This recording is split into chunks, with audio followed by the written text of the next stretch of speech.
Recording by Yadav Studio, Janakpur Dham, Nepal.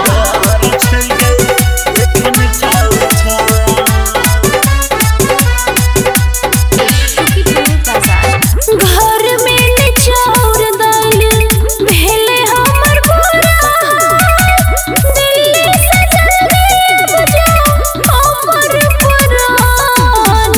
घर में निचौर दाल भेले हमर बोरा, दिल्ली से जल्दी बजाओ हमर पुरान।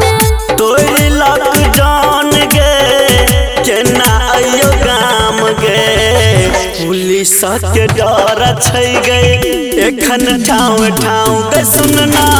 तोरी लॉकडाउन गे केना आयो गाम गे, पुलिस के डर छै गे एखन ठाव ठाव। पुलिस के डर छै गे एखन ठाव ठाव। घर में माई के लगल बुखारियो, कोरोना के डर से भेलै सब क्यों बीमारियो, सब क्यों बीमारियो। कोरोना से डर के नहीं छै, हिम्मत राख तू गे, माई के डॉक्टर से करा तू इलाज गे। पैसा कौड़ी बिना कोना होते राजी, जल्दी से पैसा लगा आए बुझाओ जान। ढौआ कौड़ी बिना कोना होते राजी, जल्दी से पैसा लगा आए बुझाओ जान। तोरे लॉकडाउन गे केना आयो गाम गे, पुलिस के डर छै गे एखन ठाव ठाव के सुनना। तोरे लॉकडाउन गे केना आयो गाम गे, पुलिस के डर छै गे एखन ठाव ठाव। पुलिस के डर छै गे एखन ठाव ठाव।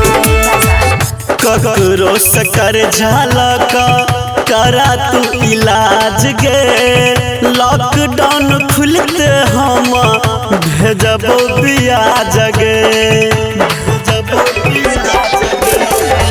कोई ककरो कर्जा नहीं दे है कोरोना काल में, आफत विपत पड़ल सबके यही साल में।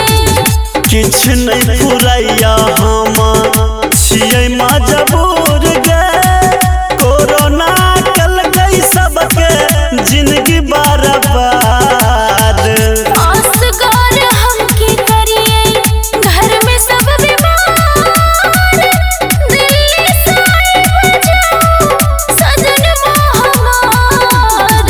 तोरे लॉकडाउन गे केना आयो गाम गे, पुलिस के डर छै गे एखन ठाव ठाव के बुझना। तोरे लॉकडाउन गे केना आयो गाम गे, पुलिस के डर छै गे एखन ठाव ठाव। पुलिस के डर छै गे एखन ठाव ठाव।